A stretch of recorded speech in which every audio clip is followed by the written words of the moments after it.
Welcome and thank you for joining today's webinar, The Importance of Identity to GDPR, with guest speakers and GDPR experts from Venable LLP.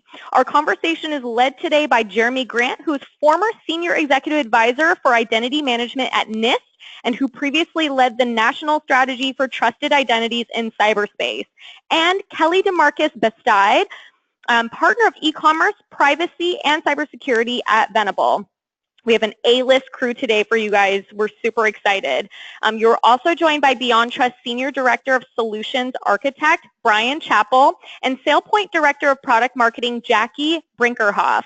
This dynamic duo will run you through how you can reach GDPR compliance requirements with privileged access management and identity governance solutions from Beyond Trust and SailPoint. So please stick around for that portion after our headlines. My name is Sarah, your webinar host today. A kind reminder to please submit your questions via the GoToMeeting console anytime throughout the webinar, and we will cover your questions at the end during our Q&A time. So anytime you have a question, just pop it on in. I will be monitoring those throughout. Also, today's session is being recorded. You all will receive a follow-up email containing links to the recording and the slides shown here today within 1 to 2 business days from now. So at this point, let's hand it on over to Kelly from Venable, who will kick the presentation off. Kelly, welcome, and please jump right in. Thank you so much, Sarah. I'm going to present kind of some of the background of GDPR, some of the legal underpinnings of our discussion today. So let's just jump right in. We thought we would start with just some GDPR basics and an overview. I think as most folks on the call probably know, the GDPR becomes the law of the land in Europe on May 25th, 2018, when it becomes legally enforceable. It replaces existing law, the EU Data Protection Directive, which has been in place since 1995.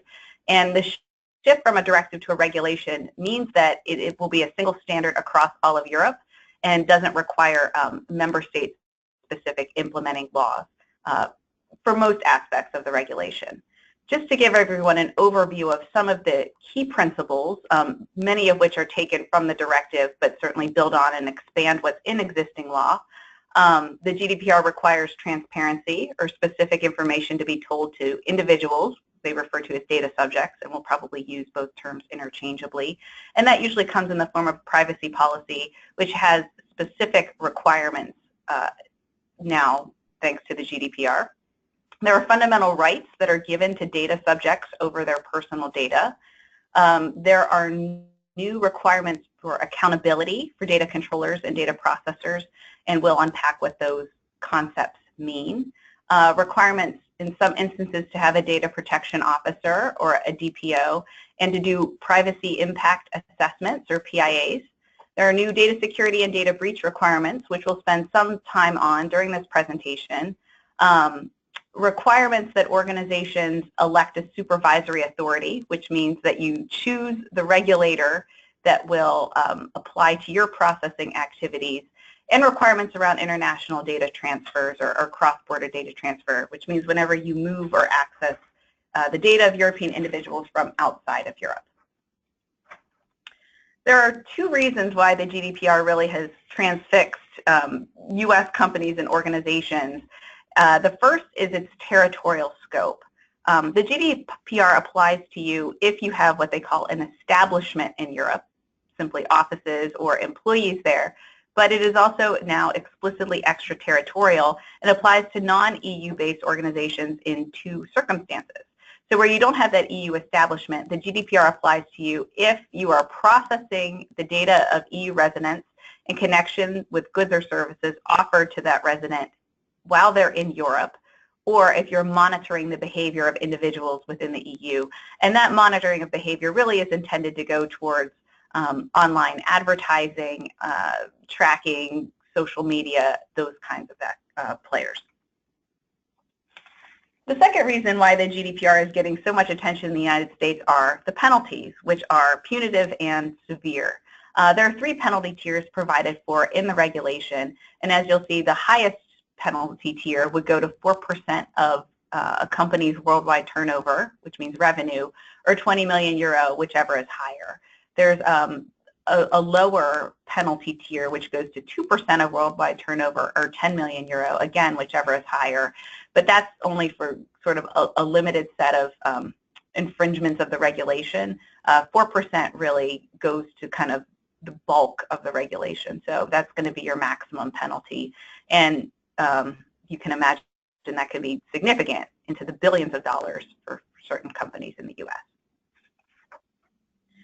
Okay, so we wanted to unpack just a couple of core concepts here. The GDPR applies to the processing of personal data, so I think it's important to understand what personal data is.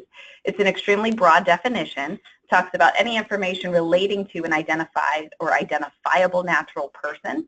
And then you have to look to the definition of identifiable person, which is an individual who's identified not just by name or a piece of personally identifiable information, or PII, kind of the way we would think of it in the US, but anyone that could be identified by tying them either directly or indirectly to an identifier, which includes identification numbers, but also online identifiers like IP addresses or cookies.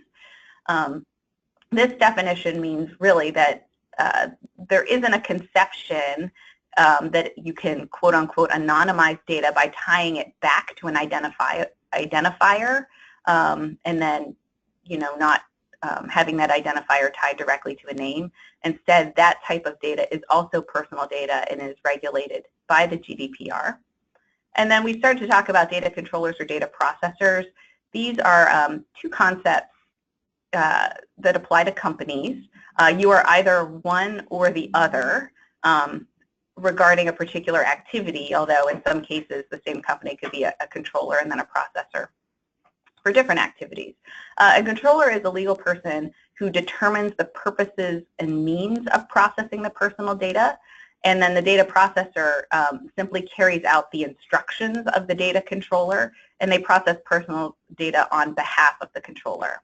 These concepts are important because most of the substantive responsibilities of the data of the GDPR go to the data controller, and the controller is responsible or liable for any processors it engages for their activities, although data processors now for the first time are directly regulated in the EU for certain activities like data security.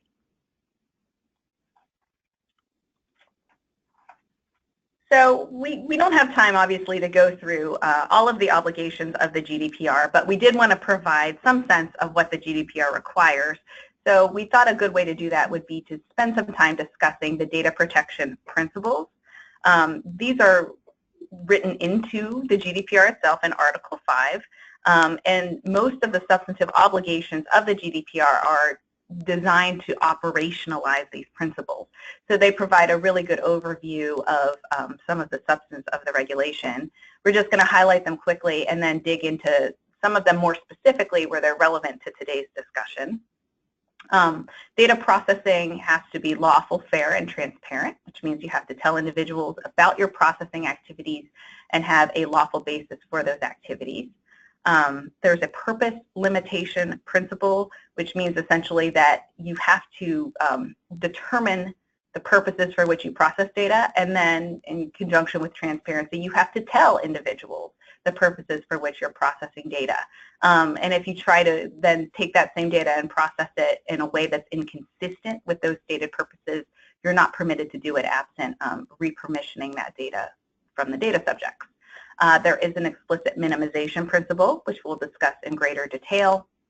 And there's an accuracy principle. This is a conception that we have in the United States, related to very specific data types, namely, credit reporting data, which has accuracy principles around it. The GDPR applies accuracy broadly to all personal data. And part of that, of course, is giving individuals the right to erase or correct data. Three more principles to highlight here. There's a storage limitation principle. It's tied to data minimization, and it goes to deleting data that's no longer needed. It also allows for de-identifying data as a safeguard, although the standard for de-identification is pretty high. There's an integrity principle, and that's really the genesis for data security, which we'll spend some time discussing here. And then 7, the accountability principle. This goes to extensive new record-keeping provisions that are found throughout the regulation. And because we discuss, we're going to discuss minimization and integrity and confidentiality in some detail, we just wanted to give you the text from the article on those two principles. Okay, to unpack some of the articles which are important for today's discussion, Article 25 enshrines the principle of data protection by design into law, requires organizations to take into account the state of the art, the cost of implementation, and the nature of their processing activities and weigh them against risks to the individuals from those activities, and then implement measures that are designed to make privacy and security part of their products and services by design and default. As you see here, there are they highlight certain approaches like data minimization, but these are supposed to be built into your products and services to ensure that your products only process the personal data which is necessary for your stated purposes. Okay, Article 32 defines the requirements for data security, which means for the first time there'll be a comprehensive security baseline across all of the EU.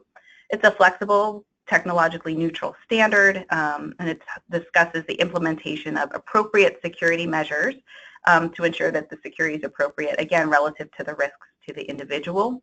The regulation also provides some specific elements that should be taken into account as you design security, including measures for system resilience, for restoration, and for regular testing of those safeguards.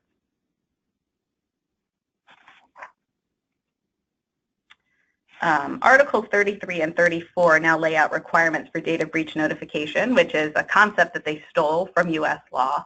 It's a two-tier notification. Organizations must report breaches to their supervisory authority within 72 hours, although they're allowed to kind of weigh the risk to the data and determining whether it's a reportable incident. But of course, the 72-hour time frame is a pretty aggressive one, and likely will lead organizations probably to over-report because of it's unclear whether they'll be able to make appropriate determinations within that time frame. As you'll see, the notification has certain required elements, including the number of people impacted, the nature of the records breached, and any measures that the organization has taken to address the breach. And then it has also requirements for notifications to individuals. That's a risk trigger, but unlike the U.S. where that risk is often tied to things like identity theft or fraud, the risk to individuals is supposed to be weighed as whether the breach will result in a high risk to the rights and freedoms of someone, and if so, it has to be reported without undue delay. And the guidance that has come out around that has some really interesting examples of what would constitute a risk to the rights and freedom of an individual, but it's obviously a broader, more subjective standard than in the U.S.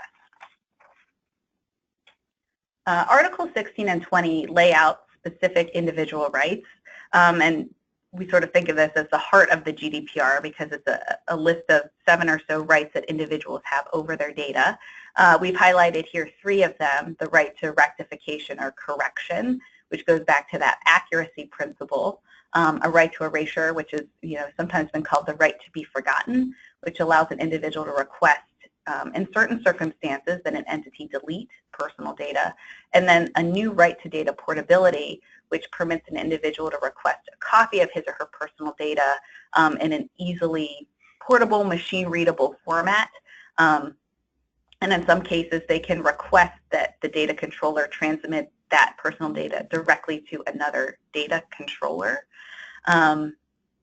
There are also other rights that aren't on this slide, which include a right to transparency, the right to restrict process, and a right to access personal data. All of these rights are not unbounded, but instead are linked to the lawful basis under which a controller processes data. So it requires a degree of data mapping and real nuanced understanding of the reasons why you collect and use data, which will help you determine in which circumstances you have to honor requests from individuals. Just a few more articles we wanted to highlight. I think this is actually the last one. Article 30, this goes to the new accountability requirements, and it requires firms to maintain records of all the personal data they process, including who they're sharing the data with, how it's secured, and how long they maintain it until it's deleted. Records are required and are subject to inspection from your supervisory authority. And if you're a processor, you also have to provide them to your data controller upon request for their inspection. There are some exemptions to these requirements for organizations that have fewer than 250 employees, just a note. And now I'll turn it over to Jeremy. Thanks, Kelly. That was a great overview of GDPR and some of the things organizations need to be thinking about. So I want to take it up just a bit of a level in that, I think the last few slides we looked at, I think it's 11 different articles in GDPR that all impact different things around data security, data breaches, or managing data and the rights that consumers have. And obviously it can be pretty exhausting to go through everything and figure out what you need to do to check the box to comply, although we're certainly doing that for plenty of clients these days who are looking to go through it. But taking it up a level, for purposes of this webinar, I think there's a couple key things when it comes to GDPR and identity that are important for organizations to keep in mind. The first is that data breaches have real consequences. And I think that's a statement that in and of itself has been the case for years now. But when we're looking at mandatory 72-hour breach notification, some of the big fines that we were talking about, up to 4% of your company's annual revenue, it puts a real big incentive in place to start to get data security right. And I think in general, that's probably a positive thing for the world, especially because organizations often have looked at, investments they might consider making in data security and, not given them the highest priority. I think it's pretty clear today that with this kind of enforcement, organizations have a real incentive to put proper security controls in place, both to keep adversaries out as well as potentially adversaries that are coming from the inside. Inside threat continues to be a big issue. And then I think the second big takeaway here from an identity perspective is that organizations need to know what data they have, where they have it, and quite importantly, who's doing what with it. There was a line from an analyst report I saw recently that pointed out that job one of a consumer-facing identity system under GDPR is to have a way to get the consumer back to their own data. That means if a consumer has to correct it, view it, delete it, transfer their data to another entity, organizations need to have a way to respond. And that's not actually the easiest thing for a lot of companies to do. So I want to focus just on the first point for a bit. I mentioned, we have two to start, data breaches of consequences, and then focusing on data. Let me focus on the data breach side for a bit. Because the big question that always seems to come after these breaches is the classic question of, why do bad things keep happening to good people? And there's certainly a broader discussion to have there. But from a perspective of data breaches and cybersecurity, to me, the more interesting and important question is how? How do these bad things keep happening year after year? And when you start to take a look at the evidence and some of the analysis of how our big breaches happen, there's a few trends that continue to pop up year after year. So one of my favorite reports that comes out every year is the Verizon Data Breach Investigations Report. For those who aren't familiar with it, Verizon publishes it, but they work with a bunch of different vendors, including competitors in the space. And interestingly, they also work with law enforcement agencies from around the world. And they do a great job every year of slicing and dicing all the bad things that happened in cyberspace and actually looking at, well, how did they actually happen? So last year's report, there was one number that really stood out, which was that 81% of breaches leveraged either stolen or weak passwords, which is really a pretty stunning number when you look at how things happen. It means it's an anomaly when a major breach happens and an attack on the identity system of an organization wasn't the primary attack vector. And by the way, I should note this is not exactly a new trend. I think for the last 5 or 6 years that Verizon's been doing this report, it's been somewhere between 2/3 and here on the high of 81% of breaches that are focusing with an attack on identity and passwords to start. And specifically with it, the real trend that we've seen the last few years that's really escalated is a focus on phishing as a vector of attack. So if you look at reports in the anti-phishing working group, there's been more than a 65% increase in attacks over what we saw in 2015.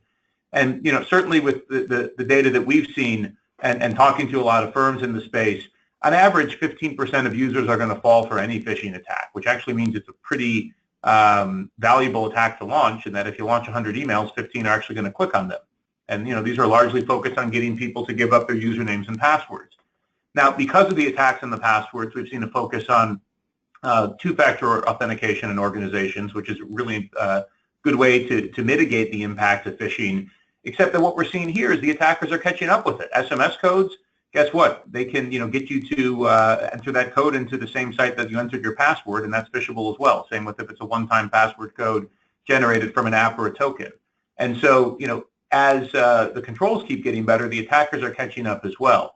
And in fact, one number that just made my jaw drop about 9 months ago came from a speech Microsoft gave at the Cloud Identity Summit, which is an event I've been a part of the last few years. It's been rebranded Identiverse this year, but it's notable in that a lot of the major players in the IAM space, including the folks we're doing this call with today, all come and talk about some of the trends they're seeing over the last year, and it's a good chance to get a check in terms of where we are and where we need to focus. Last year, they revealed that they're now seeing 100 million attempted account compromises each day, which was up 5 times from the previous year's amount, which was also jaw-dropping. That was 20 million.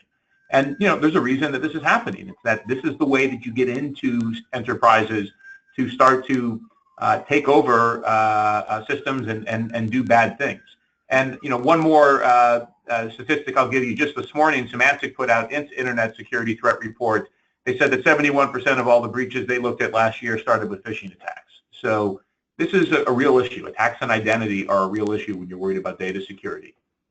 And then when you talk about, how do bad things keep happening, what happens in enterprises once somebody's gotten that initial username and password and they've taken over an account? Well, there was another alert that came out a couple years ago from the folks at SecureWorks, who, if you don't know, is one of the largest managed security providers in the world, providing security services for different firms. And they put something out in September of 2015 that also made my jaw drop, because it was at a time when, it seemed like it was hard to look at cybersecurity without a discussion about malware. And they basically came out and said, 9 months into the year, we're seeing a really interesting trend, which is that nobody's even bothering with malware right now. Not that we're advising you to not focus on malware and preventing malware, but in pretty much every breach we've responded to this year, cyber criminals were utilizing the target's own system credentials and legitimate software administration tools to execute an attack that they called living off the land, which basically meant, step 1, compromise a credential through phishing or some other approach. 2, once they're in there, find a way to escalate the privilege of that account that they held. And then 3, move laterally across the company's networks, infecting other parts of it and collecting valuable data. And the basic message was, this is a really big deal, and this is something that we're seeing all over the place. And to me, it was another flag in terms of the importance of good identity security and a fundamental holistic approach to how you implement it, to making sure that you can actually protect against data breaches and manage your risk. And I think it's helpful to just sort of look at, we talk about breaches, and sometimes people ask, why are these things happening? Look, folks, crime and theft have been happening for thousands of years, but things have evolved significantly. Back in the 1950s, when they asked the famous bank robber Willie Sutton, why do you rob banks? He had a great answer, which is, that's where the money is. Well, in 2018, why are adversaries going after identity? Well, because that's where the data, and often with it, the bigger money is. So crime has always been there, but the attack vector has changed, and identity is a big driver these days in terms of what adversaries are actually using to execute this theft. So a few practical pieces of advice from the idea of data security and GDPR, particularly when it comes to mitigating the identity, the threat of attacks on identity systems. 1, make sure you're locking down your logins. Passwords alone aren't adequate. Even a complex password can easily be phished. And so, critical accounts and arguably all of your accounts need to be implementing multi-factor authentication. And as I mentioned a few slides back, what is considered good MFA these days is also evolving. SMS and OTP are phishable. We're seeing cautions from some of the biggest firms in the space, giving concrete examples of where these codes have been phished. And so ideally, you want to be focusing on what the folks at Javelin Research recently dubbed high assurance strong authentication, where at least one of the factors is leveraging public key cryptography that gets you to an unphishable authentication approach. Now, that doesn't mean you need full-blown PKI, and I know that can be, I call it a 4-letter word, even though it's only got 3 letters, but in the security space that can sometimes, cause a lot of headaches. It can also be more lightweight versions of authentication that leverage public key crypto, like the FIDO standards that are increasingly getting built into a lot of solutions. And that can be a way to, not only deliver very strong, unphishable multi-factor authentication, but do it in a way that can actually streamline the login process a bit as well. It's not like anybody likes typing in these second-factor codes anyways.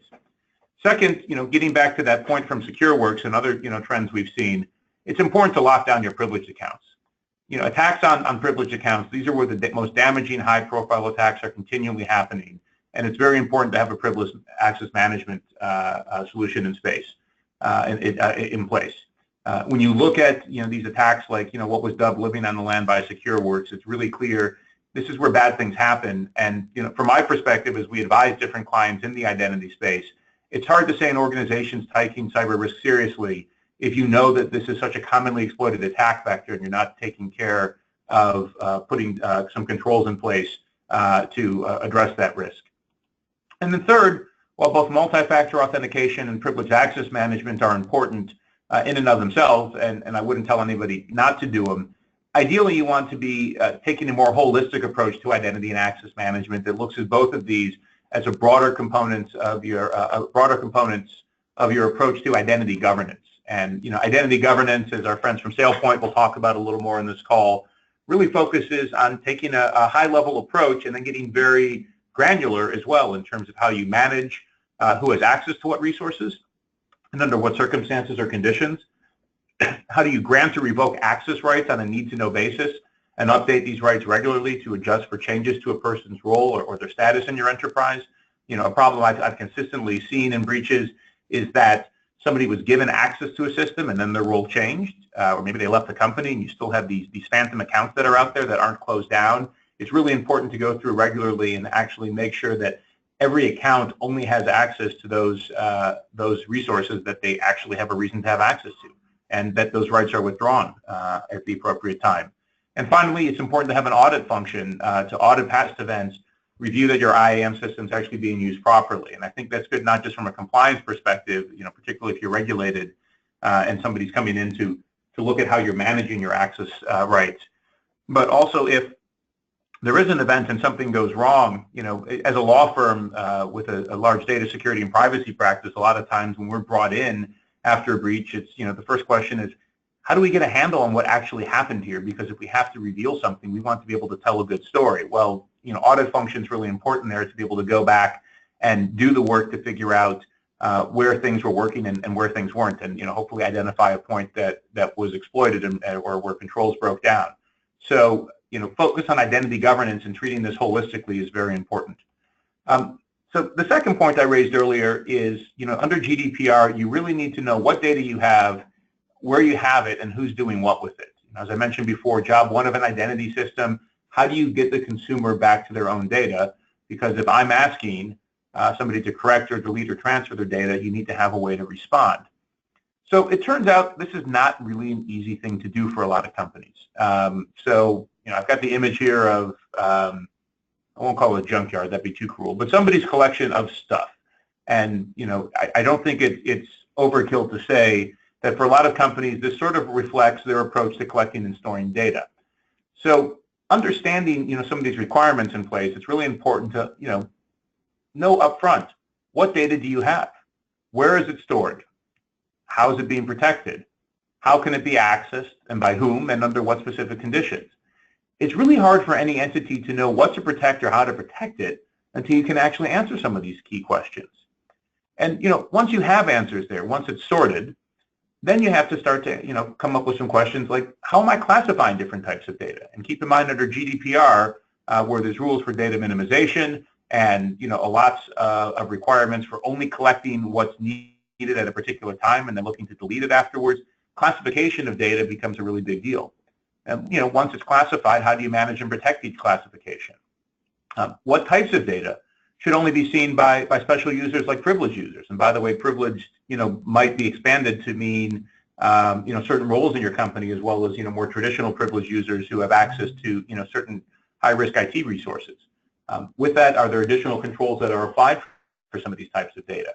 Can you demonstrate that you're taking steps to minimize the usage of this data? And do you have the ability to remove it or change it or give it back to someone if they ask.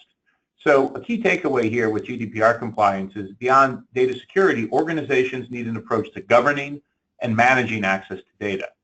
Now, if you don't have a great way to do this and you're trying to do this on a case-by-case basis, odds are pretty good it's going to make your head explode. But the good news is this doesn't actually have to be a chore. So instead, I've been a big advocate of leveraging a compliance driver like GDPR, not as a headache or a cause for head explosion, but rather as an opportunity. Leverage this as a strategic point in your enterprise's journey to take a step back and actually look at the way that identity can be called what I call the great enabler. Because what we've seen over the years is that when companies treat identity as a strategic priority rather than just something that's a cost center, it really can be an enabler of a whole bunch of good things for your company and your customers. So identity can provide a foundation for better customer experiences, as well as how your employees actually go about doing their job each day. You can streamline processes in your enterprise for both privileged and non-privileged users. It allows you to automate compliance and reduce compliance costs with it.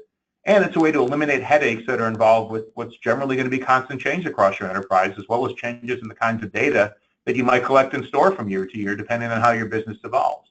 So taking a step back and, rather than, focusing just on something for compliance, look at this strategically. Look at identity as the great enabler, and that's a great way to put your firm in a position to not only comply with GDPR, but also be in a good position to be more competitive in the marketplace in the years ahead.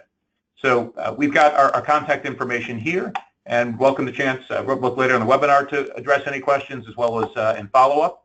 And at this point, I think, Sarah, we're going to hand things back off to you.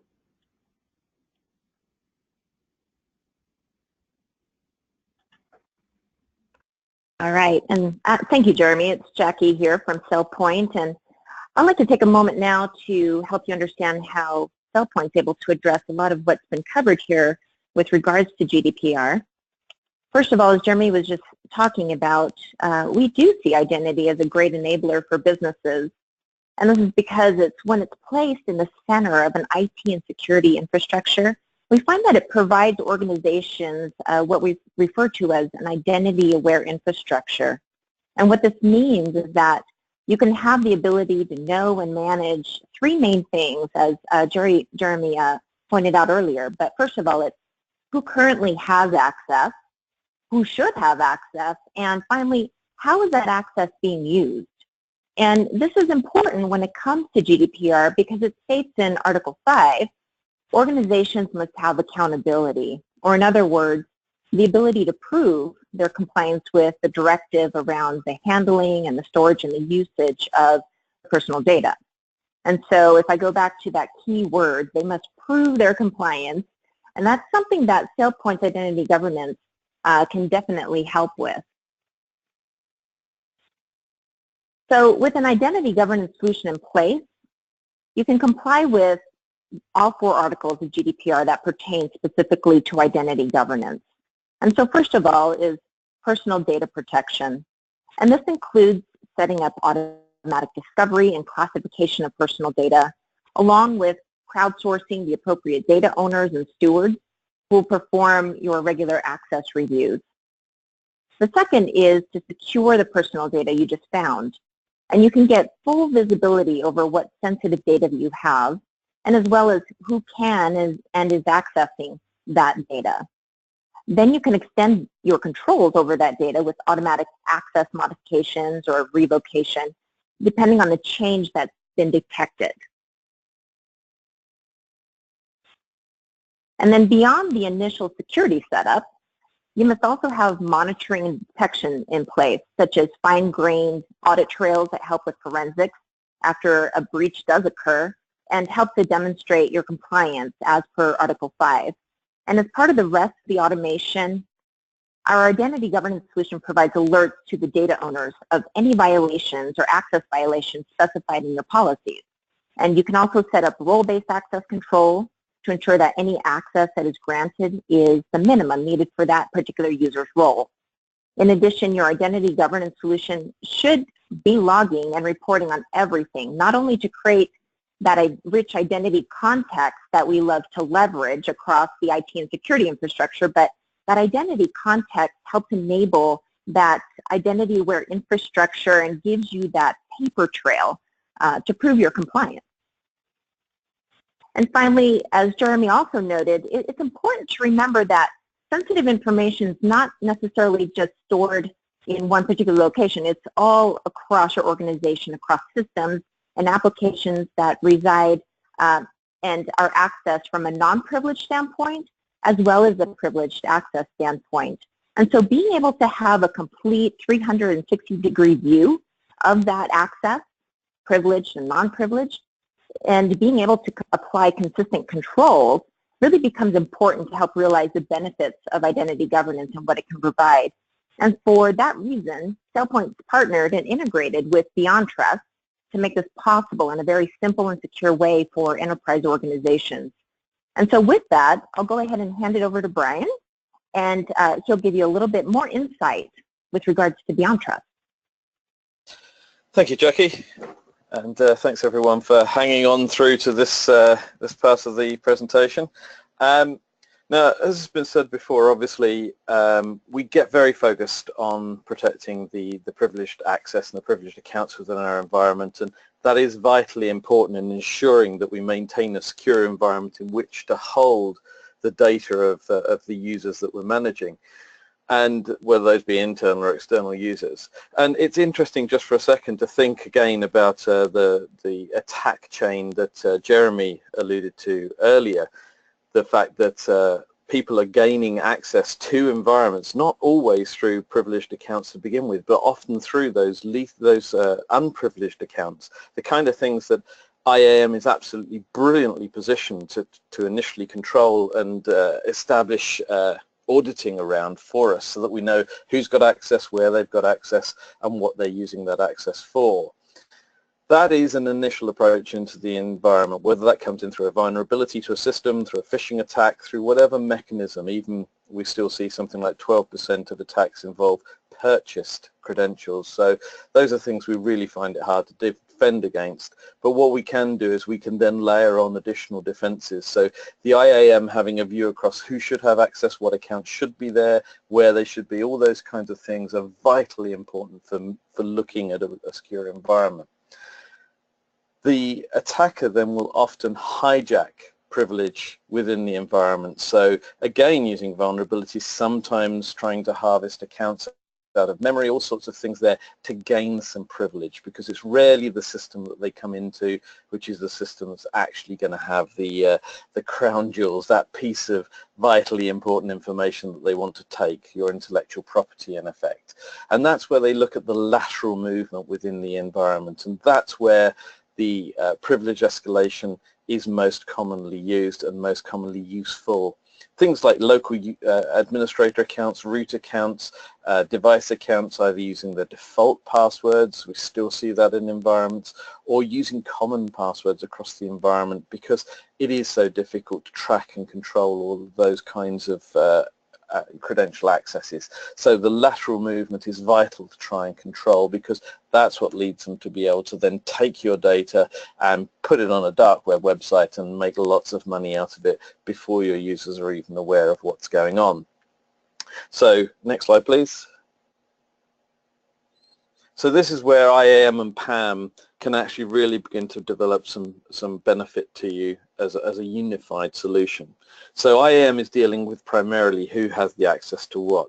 On the PAM side, we're going to gain control over those shared privileged accounts, those shared credentials that are associated with those. We're going to rotate them. We're going to control who has access to them, when, where. We'll be able to see when people are gaining access outside of that process chain. We're also able to implement things like least privilege, so that even the users who do have legitimate access inside your environment are only ever gaining that access at the level that they need, the least privilege necessary for them to be fully productive within what they're doing. But we then need to know if it's being used appropriately. So when we bring solutions like Beyond Trust and SailPoint together, we have a very tight integration that allows you to do attestation from the very beginning of privilege being assigned through the IAM solution through to the PAM solution where the privilege is actually being delivered, so that you can have that total visibility about what's going on within your environment. Vitally important, as Jackie said, for you to be able to prove that you have control over that data, prove when it was being accessed, and in the middle being able to make that decision point around that of is that access appropriate, so that you can recertify people's access through your IAM solution and have that flow straight through into your PAM solution without you having to visit multiple environments to be able to do that. And having reporting on both sides that's able to do that kind of end-to-end assessment of what your privileged access environment looks like is just a godsend to anyone who's currently trying to manage that environment with, within their infrastructure currently. So next slide.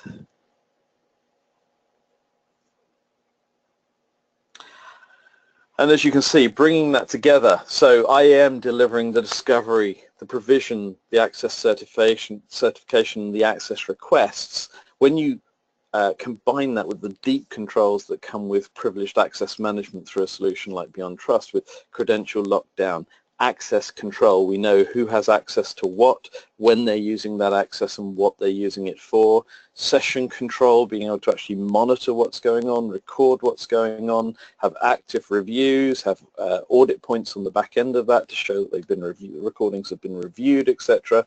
And then continuous monitoring, so you can implement things like the 4 eyes principle. The events coming up from the environment can go on into your SIEM system to give you even richer pictures of what's going on in your environment, while at the same time, when we bring these things together, we're actually reducing the amount of noise that's there in your environment. Fewer events coming up to your SIEM, more valuable events, because they're actually pointing you to abnormal behavior. We're no longer worrying about people using privilege and making sure they're only using it in the right way, because we're only ever allowing them access to privilege at the right time, in the right way, through the tooling that's sitting in your environment in this kind of solution. So now you know your SIEM is getting the right information. It's much easier for you to find the signal in the noise that is actually going to lead you to identify quickly that there may have been a breach happen and potentially stop that data actually leaving your environment before the hacker knows that you're onto them. So, you know, we still see, as Jeremy mentioned, the DBIR, there's still I think it's an average of 6 months from intrusion to detection, which is an incredible length of time. We still see old vulnerabilities being used in establishing those intrusions initially into the environment. I think in the 2016 DBIR it showed vulnerabilities from 1998. There's still a lot of the basics that we need to get better at doing, and if we're looking to certify our company as being GDPR compliant, we need to make sure that we're getting our arms around those basics first before we start building the more elaborate people and processes on top of that, so that we know we're building on a good and solid foundation. And I think when you have a properly integrated IAM and PAM solution, so you have that end-to-end visibility, that's going to pay you dividends both in building your GDPR implementation and then also certifying and recertifying your GDPR implementation. That's it from me today. Just hand it back to Jackie to finish off with some key points from SailPoint. Okay, thanks, Brian. So I'd like to extend an invitation to all of you to join us at a Navigate Identity Governance Conference near you. As you can see, we've got 3 different geolocations throughout the year. And Navigate provides a rich experience for those that attend. So there's a lot of great information with technical pre-conference training. There's networking with other identity professionals from various industries, and it's a great opportunity to come learn about what's happening in identity, what innovations are coming up, and what the future of identity looks like. Our next conference is coming up in May in Austin, Texas, and as I mentioned, you're invited to attend, and if you're interested in knowing more, simply just visit the URL there. It's navigate.sailpoint.com. And with that, I'll pass it back over to Sarah. Awesome. Thanks, Jackie. Next slide. Great. Perfect. Keep it right there. Let's go ahead and jump into a quick poll. You guys should see that pop up on your screen right about now. And if you are currently assessing your level of compliance with GDPR or want to learn more about how identity governance can help you meet GDPR requirements, please select to be contacted and receive a personalized demo with either a SailPoint or Beyond Trust representative or both. We'd love to talk to you guys about everything GDPR. So I'm going to leave this up. Let's dive into a couple of questions for the last remaining minutes. We had a bunch come in for Jeremy and his team, so I'm going to launch these. Let's see. This came in when Kelly was speaking, so it might be directed at Kelly, or maybe Jeremy can also jump in. But are there examples for the right to consent and right to remove data form examples that can be obtained?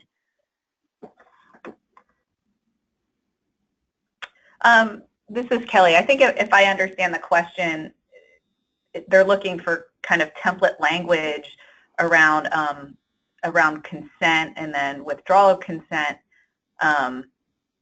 It may be the right to be forgotten as well.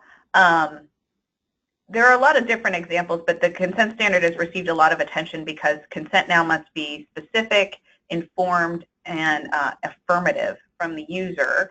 And if you want to tick all of those boxes, the specific and informed pieces mean that at the point where consent is obtained, you're telling the user specifically what they are consenting to. So it's pretty hard to develop a template that would apply broadly to a lot of different companies or organizations, again, because that consent is supposed to be specific. There are some examples in consent guidance that has come out of the EU that talks about the mechanism for consent and what constitutes acceptable affirmative consent. Everybody thinks about the unchecked box, but the guidance does make clear that other affirmative actions are acceptable as well, including you know, a clearly obtained oral consent or other affirmative actions like waving your hand in front of the camera on your phone in a mobile context, or you know, shaking the phone and taking advantage of the phone's accelerometer. So there are a lot of examples that are out there, and it's meant to be a flexible standard, but it is specific to a company or organization. Okay, I'm going to close the poll. Thanks to everybody who submitted. Okay, Article 16 to 20, data portability allowed a request. Does that go together with an obligation to provide such data upon request? So I think, as we mentioned, all of those individual rights are not totally unbounded, and they go to the reasons for which a company processes the data, which is why understanding your company's basis of processing is really important. So if you're processing data based on consent, then yes, the individual has a right of data portability around that data. If you're processing data for other reasons, though, for example, because you have a legal obligation to hold it, you don't have to extend those same portability rights. So portability is really intended for things like data that companies are holding for marketing purposes, or you know, social media companies, that data, to allow you to move it to another platform. And I think, you know, it'll be interesting to see if who's able to capitalize on this. So, you know, incentivizing users to move their data to their platform would be a really good way to obtain data. But we'll see if there are any sort of smart companies in Europe who will use this to their advantage after May 25th. Jeremy, any comment on ABAC as a way to apply compliance-related policies and verify alignment with access policy, and to limit a quote-unquote attack surface when a credential is compromised? Yeah, so ABAC is attribute-based access control, which is, you know, essentially a way to get to a more granular level of you know, looking at different things about users, you know, on your network to make decisions in terms of what they should and shouldn't access. So it's you know, a little more complicated usually to implement in practice than traditional role-based access control. But you know, where I've seen it done well, it can be very helpful, in part because it can, you know, look at things like you know, how certain elements of your role in a company might have changed over time. So I've, you know, generally been a fan of ABAC. I think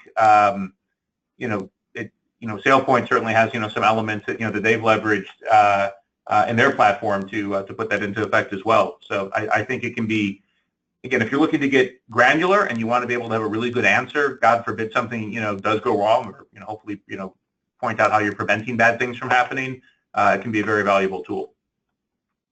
Jackie, how does identity access management cover GDPR for data not within scope of IAM, like moving in and out of scope? So is that referring to data residing in files, if I'm understanding the question correctly? Maybe the person who submitted that question can clarify. Does anybody else on the line have a comment about that? How does identity access management cover GDPR for data not within scope of IAM? So I'll address it from the standpoint of a file standpoint, if you wish. So sensitive data is actually residing not only in systems and applications and secured systems. However, a lot of data is getting leaked because you have regular business productivity people creating reports and extracting information from financial systems, Salesforce, for instance, to create reports. And a lot of the sensitive information is now getting put into PowerPoints and Word documents and then shared and stored across a number of different file stores. So for instance, like Google Drive or Dropbox and then on-premises file shares. So being able to also govern access to that, where that sensitive information resides, is just as important when it comes to GDPR. So again, as we mentioned, being able to identify and locate what that is, classifying it, and then also putting the appropriate access controls around it, as well as data stewards to help bridge and extend your identity governance program to also include all of that additional data that could be a huge attack vector. In fact, Gartner came out with a quote not too long ago that basically stated that if you are incorporating your governing access to files in addition to your identity governance program, you're going to significantly reduce your risk of breach. And I believe it was like upwards about 65%. And I was just going to add, I wanted to add anything. Yeah, from my perspective, the customer data, the personal data that might be in, say a customer-facing IAM system is really only part of the equation. And in some cases, it might be the least risky in that at least you know that it's there. It's more what Jackie was saying, data that you have that's made it into other places. Going back to my slides before of the junkyard and then the pile of sorted things, how do you actually get a full inventory of the personal data that you have and look for it in places that you weren't even quite sure it was there, and then figure out what to do with it. And so I think a lot of what we're talking about today is much more about the way that a holistic approach to identity and access management can be used to manage and control that access once you know you have it. But you've got to be able to build that inventory first. I think this is going to be for Jeremy of the team at Venable. Does GDPR cover streaming recorded customer service calls that are held by a third party located in the EU but listened to or streaming by a U.S. company?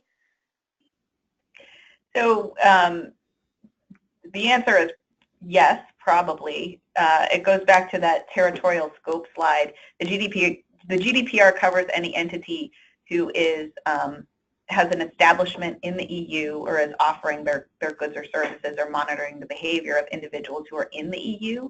Although this is a pretty specific example, at a high level, if you have a vendor who is in the EU, they're themselves directly covered. And then a US-based controller who engages the services of that vendor may be covered if they're offering goods or services, but they're certainly liable for if they're covered, they're liable for that EU-based vendor's GDPR compliance. I think this is again for the team at Venable. I believe large corporations are already well equipped with IAM and security tools which offer as controls to GDPR, but how are SMBs responding to the GDPR requirements? Medium businesses. It's certainly a challenge for that community. The only place where there is an exception for, de minimis data collection essentially comes in those accountability provisions, which are limited to organizations who have 250 or more employees. Other than that, small and medium-based organizations are subject to all of the requirements of the GDPR, just as large companies are. And as we work with clients meet that definition, it really does present a challenge and it strains resources. But there is no exceptions for smaller companies, unfortunately. Kelly or Jeremy, when is a DPO, Data Protection Officer, required? A DPO is required if it's required in 3 instances. If your organization has as its core activity the processing of criminal records information, that one likely doesn't apply to most entities. So DPO is triggered in 2 other instances. If the core activity of your business is processing of special categories of data, and there are 8 or so special categories. They include religious or political affiliation, trade union membership, data about health, about race and ethnicity. If that's a core processing activity of your organization, or if you are engaged in monitoring on a large scale the behavior of EU data subjects, then you're required to appoint a DPO. The guidance around DPO requirements also states that if you're in doubt, a DPO should probably be your default position. Jeremy, I believe you were in Brussels last week meeting with the European Data Protection Supervisor. What takeaways, if any, did you draw from those conversations? Yeah, it was a good set of meetings I had between Brussels and other places in Europe last week, and I think there's a few things that stood out. One, while we're getting a lot of questions here in the U.S., folks are just as concerned in Europe. Lots of issues and frankly uncertainty there, and I think that was sort of the second takeaway is as many articles as there are in GDPR, there's still more guidance that's expected to be forthcoming from the European Union in terms of how different things should be done. And so, I would say one challenge in general is that uncertainty reigns supreme, and with it, a lot of organizations are incented to not really take any of this lying down, and they need to make sure they take it seriously. In part because even though a provision might be left to interpretation, if one of the 28 different data protection authorities that might be enforcing GDPR in Europe decides to make an issue of it, at that point, there's already challenges. And I think that's a key point that sometimes get lost is an enforcement action could be brought by, if the Slovenian Data Protection Commissioner decides that they want to have a bone to pick with you, even if you've satisfied others, you can still have, some concerns. And I think the final thing that stood out is even within other European regulations, there's, some places where the new rules in GDPR may clash with other initiatives in Europe right now. A lot of the reason I was in Europe is work I've been doing around financial services for clients around what people generally refer to as the open banking space, where there's a new Payment Services Directive 2, PSD2, that's requiring banks, if I as a consumer ask them to let a third party see my financial information or even take money out of my account to be a payment provider, the banks have to have a way to do that. Well, identity is a huge part of that, and one of the questions that came up in conversations I've had is you've got one thing that says we have to open up data and let it go, and another thing that says we have to be more careful in terms of who we allow to see it. How do we reconcile those two? Lots of questions that are out there. The only encouraging thing I can say for folks in this call is if you're focusing on identity, you're at least ahead of the game in that good identity solutions that you implement in a strategic fashion can really help to address both of these issues. All right, and that's a great way to wrap up. Thank you, everybody, for all of the questions.